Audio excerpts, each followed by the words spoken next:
আসসালামু আলাইকুম, welcome to my another video. আজকে আমার ভিডিও ঈদের দ্বিতীয় দিন আমাদের গ্রামে যেমনি মানুষের ভিড় ছিল ঈদের দিন দুদিন কর্মব্যস্ততায় তারা আবার ফিরে গেছে যার যার নিজ গন্তব্যে বা কর্মস্থলে। সো গ্রামটা এখন ফাঁকা। সত্যি এই গ্রাম থেকে আমাকেও যেতে হবে আমার নিজের কর্তব্যে, নিজের কর্মসংস্থানে, কিন্তু এই গ্রাম থেকে ফিরে যেতে মোটেও মন চাচ্ছে না। তাই আজকে ঈদের দ্বিতীয় দিন আমি আমার গ্রামটাকে তোমাদের মাঝে একটু তুলে ধরতে আমার এই ভিডিওটা। আশা করি যে যেখান থেকে, যে গ্রামের ছেলে যে যেখান থেকেই দেখছো, সবাই ভিডিওটাকে দেখবে, লাইক করবে, কমেন্টস করবে এবং সাবস্ক্রাইব করবে। চলো আজকে ঈদের দুদিন পর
ঈদের পরের দিন আমাদের গ্রাম।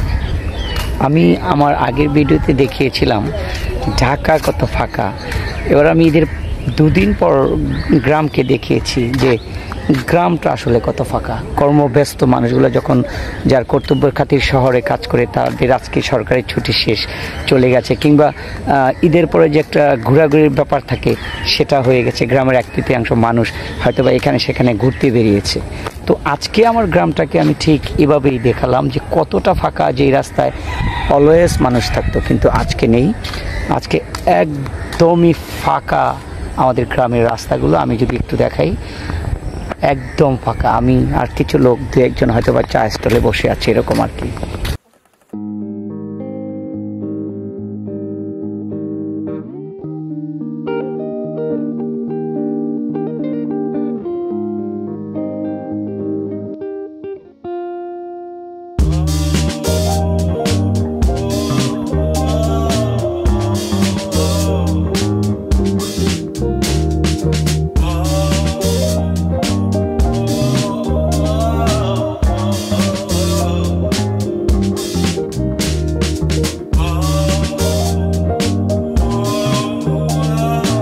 গ্রামকে ছেড়ে যেতে ইচ্ছে করে না, কারণ কি কর্মব্যস্ত বা জীবন সংগ্রামে আমাদেরকে শহরে থাকতে হয়।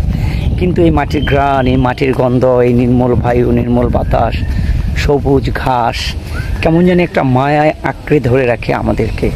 তারপর তো যেতে হবে, আমাদের কর্তব্যর খাতিরে আমাদেরকে যেতে হবে। তাই গ্রামের এই মাটির গন্ধ, মাটির গরুর যে চড়ে, বৃষ্টি জলের মধ্যে ছেলেরা খেলা করে, সব মিলিয়ে এগুলো আমাদেরকে একদম আঁকড়ে ধরে রাখে। কিন্তু কর্তব্যর খাতিরে তবু আমাদেরকে শহরে যেতে হবে। কিন্তু গ্রাম ছেড়ে কে যেতে চায়? এই নির্মল বায়ু, সুন্দর এই সবুজ ঘেরা মেঠো পথ, মাটির গন্ধ, সব মিলিয়ে গ্রামকে ছেড়ে যেতে ইচ্ছে করে না। ঈদের দুদিন পরে আমি আমার এই গ্রামটা ভিডিও করে তোমাদেরকে একটু দেখালাম। যখন বৃষ্টি পড়ে, মাঠে জল থাকে, তখন কিন্তু আমরা একটা শৈশবে ফুটবল খেলায় নেমে যেতাম, যখন আজকে শিশুরা ঈদের দুদিন পরে পানি জলে মানে কাদা জলে ফুটবল খেলছে, তখন সত্যি ফিরে গেছি সেই পুরনো সেই আমাদের শৈশবে। সত্যি এটাই গ্রাম। এই গ্রাম থেকে কিভাবে ফিরে যাই, গ্রামের ভালোবাসা, মাটির গন্ধ, গোবরের গন্ধ সব মিলে আমাদেরকে কেমন জানি আটকে ধরে রাখে। সত্যি কি ভোলা যায় আমার এই মেঠোপথ, আমার এই গ্রাম, আমার এই কাদা জলে মিশে ফুটবল খেলা, সাঁতার কাটা। সত্যি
যতটুকু পারলাম আমি আমার গ্রামটাকে দেখাতে চেষ্টা করলাম। ভালো লাগলে লাইক কমেন্টস করে দিও। নিশ্চয়ই তুমি কোনো গ্রামের সন্তান।